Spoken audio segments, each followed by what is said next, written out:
মা বোনদেরকে নষ্ট করার জন্য কিছু স্লোগান, মুখরোচক স্লোগান দিয়ে দেয়। ইসলাম নারীদেরকে সম্মান দেয় নাই, অধিকার দেয় নাই বলে থাকেন। আমি বলছি, বুকে হাত দিয়ে বলছি, জোর গলায় বলছি, আল্লাহ রাব্বুল আলামিন নারীদেরকে যে অধিকার দিয়েছেন পুরুষদেরকে সেই অধিকার দেন নাই। আমি বলাই, আমার বুকে জোর দিয়ে বলতেছি, কোরআন এবং সুন্নাহ অধ্যয়নের পরে আল্লাহ রাব্বুল আলামিন যত পরিমাণ অধিকার নারীদেরকে দিয়েছেন, পুরুষদেরকে তত পরিমাণ, অর্ধেক পরিমাণেও যেন অধিকার দেন নাই। আল্লাহ রাব্বুল আলামিন কেমন অধিকার দিয়েছেন নারীদেরকে? আল্লাহ রাব্বুল আলামিনের বিধান বুঝতে হবে। আমার সমাজে, আমার বাড়িতে, আমার দেশে দাবি তুলতে হবে, আল্লাহর বিধান নারীদের বেলায় বাস্তবায়ন করো। অন্য কোন সেকুলারদের বিধান নয়, অন্য কোন সেকুলারদের নীতি নয়। ইসলাম প্রতিষ্ঠা করার জন্য মা বোনদেরকে এগিয়ে আসতে হবে। কেন? ইসলাম, কোরআন এবং সুন্নাহ নারীদেরকে এত পরিমাণ অধিকার দিয়েছেন। একটু সামান্য আপনাদেরকে ইঙ্গিত দেওয়ার সুযোগ নেব, বেশি সময় আর কথা হবে না। আল্লাহ রাব্বুল আলামিনের হাবিব মুহাম্মদ রাসূলুল্লাহ সাল্লাল্লাহু আলাইহি ওয়াসাল্লামের কাছে এক সাহাবী এসে জিজ্ঞাসা করলেন, ইয়া রাসূলুল্লাহ, মান আদারু ইয়া রাসূলুল্লাহ, আমার কাছে সবচাইতে সৎ ব্যবহার পাওয়ার উপযুক্ত কোন ব্যক্তি? রাসূলুল্লাহ জানালেন, তোমার মা। এরপরে আবার জিজ্ঞাসা করলেন, ইয়া রাসূলুল্লাহ, এরপরে কে? রাসূলুল্লাহ বললেন, তোমার মা। এরপরে আবার জিজ্ঞাসা করলেন, তারপরে কে? রাসূলুল্লাহ বললেন, তোমার মা। এরপরে আবার যখন জিজ্ঞাসা করলেন, বললেন, তোমার বাবা। তারপরে নিকট আত্মীয় যারা আছেন। মুসলমান মা বোনেরা আমার, আল্লাহ রাব্বুল আলামিন নারীদেরকে কত মর্যাদা দিলেন।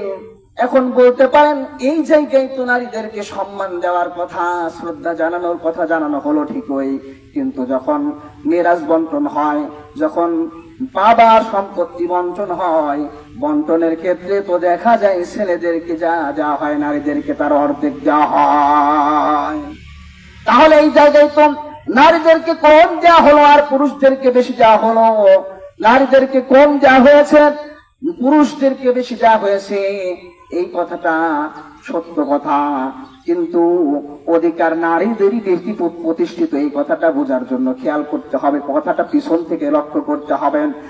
রব্বুল আলামিন কোরআন এবং সুন্নাহর মাধ্যমে জানালেন, পুরুষদেরকে যখন একটা ছেলে সন্তান যখন ভূমিষ্ঠ হয়, ভূমিষ্ঠ হওয়ার পর থেকে নিয়ে যখন সে বালেগ হয়ে যায়, বালেগ হওয়ার পর থেকে বাবার আর দায়িত্ব নয় এই ছেলেটার পিছনে খরচ করা। আর যখন একটা মেয়ে সন্তান হয়, মেয়ের বিয়ে পর্যন্ত বাবার দায়িত্ব হলো তার খরচ করা। তার যত কিছু লেখাপড়ার খরচ, কাপড় চোপড়ের খরচ, খাওয়া দাবার খরচ, সব খরচ বাবার উপরে বহন করা হলো ওয়াজিব। আবার এরপরে আসেন, যদি ছেলেটা বিবাহ করেন, বিয়ের খরচ সম্পূর্ণ ছেলেকেই বহন করতে হবে, ছেলের বইয়ের খরচ ছেলেকেই বহন করতে হবে। এভাবে করে বিপরীত দিকে যদি লক্ষ্য করা হয়, বাবা যখন মেয়েকে বিবাহ দিয়ে দিবেন, বিবাহের যাবতীয় খরচ বাবার বহন করতে হবে, মেয়ের 1 টাকাও খরচ করতে হবে না। মেয়ে যখন শ্বশুর বাড়িতে চলে যাবে, স্বামীর ঘরেতে যাবে, স্বামীর ঘরে যাওয়ার পরে স্বামীর উপরে ওয়াজিব হলো এই মেয়েটার যাবতীয় খরচ বহন করা। এভাবে করে যতদিন পর্যন্ত জীবিত থাকবে ততদিন পর্যন্ত স্বামীর উপরে তার ভরণ পোষণের দায়িত্ব।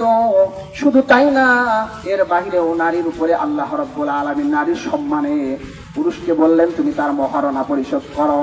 এবার খেয়াল করেন, একটা নারীকে সংক্ষিপ্ত আকারে বোঝানোর জন্য আমি বলছি, একটা নারী জন্ম হওয়ার থেকে নিয়ে মৃত্যু পর্যন্ত তার নিজের 1 টাকা খরচের দায়িত্ব আল্লাহ রাব্বুল আলামিন দেন নাই। জন্ম হওয়া থেকে নিয়ে বিবাহ পর্যন্ত বাবার খরচের দায়িত্ব, মেয়ের যত খরচ আছে সব বাবা দিবেন। এরপরে যখন স্বামীর ঘরে চলে যাবে, স্বামীর ঘরে যাওয়ার পর থেকে নিয়ে মৃত্যু পর্যন্ত স্বামী তার খরচ বহন করবে। এখানেও 1 টাকা খরচের দায়িত্ব আল্লাহ রাব্বুল আলামিন নারীকে দেন নাই। এর বিপরীত দিকে ছেলে যখন থেকে বালিগ হয়েছে তখন থেকে নিয়ে এবং যখন বিবাহ করেছে তখন থেকে তারপরে বিবাহ পরবর্তী জীবনের মধ্যে সন্তান হয়েছে, তাদের খরচ, স্ত্রীর খরচ সে বহন করতেই থাকবে।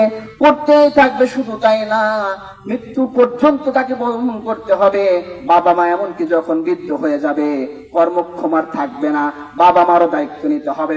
তার মানে একজন পুরুষের দায়িত্ব বৃহৎ পরিসরে, স্ত্রীর খরচ তাকে দিতে হবে, নিজের খরচ দিতে হবে, সন্তানের খরচও দিতে হবে, বাবা মা অসচ্ছল হলে তাদের খরচও দিতে হবে। এবার ইনসাফ কোনটা খেয়াল করেন, একজন মানুষকে এতগুলো দায়িত্ব দেওয়ার পরে তাকে মেয়ের চেয়ে মেরাসের সম্পত্তির মধ্যে ডবল দেওয়া হলো, আর নারীকে অর্ধেক দেওয়া হলো। আসলে জিতেছে কে আর ঠকেছে কে? উদাহরণ যদি আপনি বোঝেন, দুই ভাইকে যদি আপনি বাজারে পাঠান, বড় ভাইকে 1000 টাকা দিয়ে বাজারে ব্যাগ দিয়ে দিলেন, ছোট ভাই বলছে বড় ভাইকে 1000 টাকা দিলেন, আমাকে তো কিছু দিলেন না। ছোটটাকে 100 টাকা দেওয়া হলো, কিন্তু এর বিনিময়ে তার থেকে কোনো বাজার চাওয়া হয় নাই, ফ্রিতে দেওয়া হয়েছে। মুসলমান মা বোনেরা আমার, 2 মিনিটের মধ্যে কথা শেষ করে দেবো ইনশাআল্লাহ। আল্লাহ রাব্বুল আলামিন জানাচ্ছেন আল্লাহ রাব্বুল আলামিন নারীদেরকে অধিকার বেশি দিয়েছেন, নারীদেরকে আল্লাহ রাব্বুল আলামিন জিতিয়ে দিয়েছেন, সম্মান দিয়েছেন।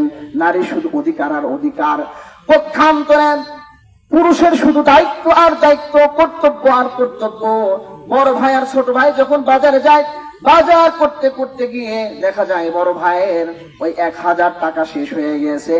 অনেক সময় এমনও হয় নিজের পকেটের টাকা দিয়ে অতিরিক্ত আরো কিছু বাজার করতে হয়, কিন্তু ছোট ভাইয়ের যে 100 টাকা, তার এই 100 টাকা দেওয়া হয়েছে কোনো বাজার করার জন্য না, তাকে ফ্রিতে দেওয়া হয়েছে, খুশি করার জন্য দেওয়া হয়েছে। এইরকম ভাবেই ছেলে এবং মেয়ের উদাহরণটা আমি আপনাদের সামনে দিতে চাই। একজন ছেলে, বাবার এক ছেলে আর মেয়ের উদাহরণটাও এমন। মেয়েকে যা দেয়া হচ্ছে কোনো খরচের জন্য দেয়া হয়নি, খুশি করার জন্য দেয়া হয়েছে। পক্ষান্তরে ছেলেকে যা দেয়া হলো হয়তো ডবল দেয়া হয়েছে। এর খরচের সীমানা আল্লাহ রাব্বুল আলামিন দিয়ে দিয়েছেন। ও খরচ করতে সারা জীবন কষ্টের ঘানি টানতে তার জীবন বের হয়ে যাওয়ার অবস্থা হয়ে যায়। এই অবস্থায় যদি তাকে ডবল দেওয়া হয় তাও কম হয়ে যায়।